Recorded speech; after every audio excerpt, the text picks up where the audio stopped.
California में जंगल की आग कोई नई बात नहीं है। हर साल ये भयंकर आग हमारे सुंदर राज्य को झुलसा देती है। ये साल भी कुछ अलग नहीं है। जनवरी 13, 20, 25 तक कैलिफोर्निया में कई जगह जंगल की आग भड़क रही है। सूखे हालात और तेज हवाओं ने आग को और भड़का दिया है, जिससे स्थिति बहुत खतरनाक हो गई है। फायर फाइटर्स आग को कंट्रोल करने और हमारे समुदायों की रक्षा करने के लिए दिन रात काम कर रहे हैं। हालात गंभीर हैं, लेकिन कैलिफोर्निया के लोग हिम्मत वाले हैं। हम पहले भी जंगल की आग का सामना कर चुके हैं और हम मिलकर इस चुनौती से भी पार पा लेंगे।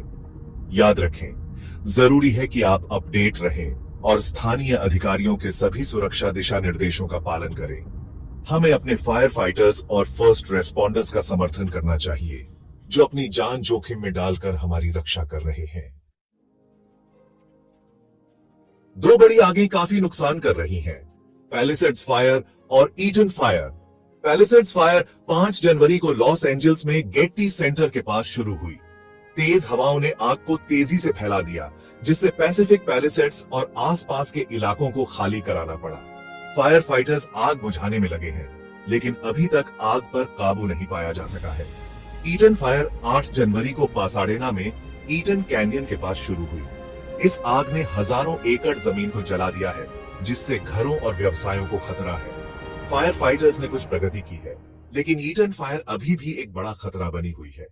हमें अपने बहादुर फायर फाइटर्स और खतरे में फंसे लोगों की सुरक्षा के लिए प्रार्थना करनी चाहिए। दुख की बात है कि इन आग में पहले ही जाने जा चुकी है। पैलिसेड्स फायर में 3 लोगों की मौत की पुष्टि हो चुकी है, जबकि 2 लोग अभी भी लापता हैं। ईटन फायर में 2 लोगों की जान चली गई है और बचाव दल दूसरों की तलाश कर रहे हैं। जिन लोगों ने अपने प्रियजनों को खोया है, उनके परिवारों और दोस्तों के साथ हमारी संवेदनाएं हैं। जान माल के इस दुखद नुकसान के अलावा आग ने भारी तबाही मचाई है। हजारों घर तबाह हो गए हैं, जिससे परिवारों के पास उनके कपड़ों के अलावा कुछ नहीं बचा है। इन आगों का आर्थिक प्रभाव आने वाले सालों तक रहेगा। हमें एक समुदाय के रूप में उन लोगों का समर्थन करने के लिए एक साथ आना चाहिए जिन्होंने बहुत कुछ खोया है।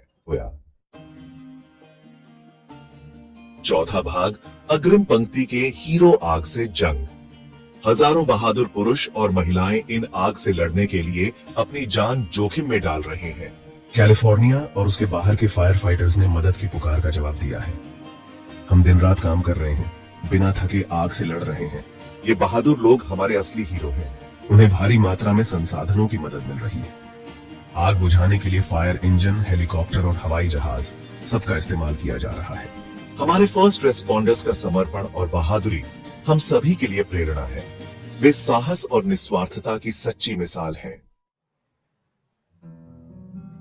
5वां भाग, धुएं से भरे आसमान में सुरक्षित रहना। लॉस एंजल्स वालों के लिए स्वास्थ्य सलाह। जंगल की आग ने लॉस एंजल्स को धुएं की एक मोटी परत में ढक दिया है। ये धुआं न सिर्फ बुरा है, बल्कि आपकी सेहत के लिए खतरनाक भी हो सकता है। यह बच्चों, बुजुर्गों और सांस की समस्या वाले लोगों के लिए विशेष रूप से हानिकारक है। अपनी और अपने प्रियजनों की रक्षा करना बहुत जरूरी है। सुरक्षित रहने के लिए यहाँ कुछ जरूरी सुझाव दिए गए हैं। जितना हो सके घर के अंदर रहें। धुएं को अपने घर में घुसने से रोकने के लिए खिड़कियां और दरवाजे बंद रखें। अगर आपके पास एयर प्यूरिफायर है तो उसका इस्तेमाल करें। एयर प्यूरिफायर हवा से धुएं के कणों को हटाने में मदद कर सकते हैं। जोरदार बाहरी गतिविधियों से बचें। इसमें दौड़ना, बाइक चलाना और अन्य गतिविधियां शामिल हैं, जिनसे आपको तेजी से सांस लेनी पड़ती है। बाहर मास्क पहनें। ऐसा मास्क चुनें जो महीन कणों को फिल्टर करे, जैसे N95 मास्क। याद रखें, आपकी सेहत जरूरी है।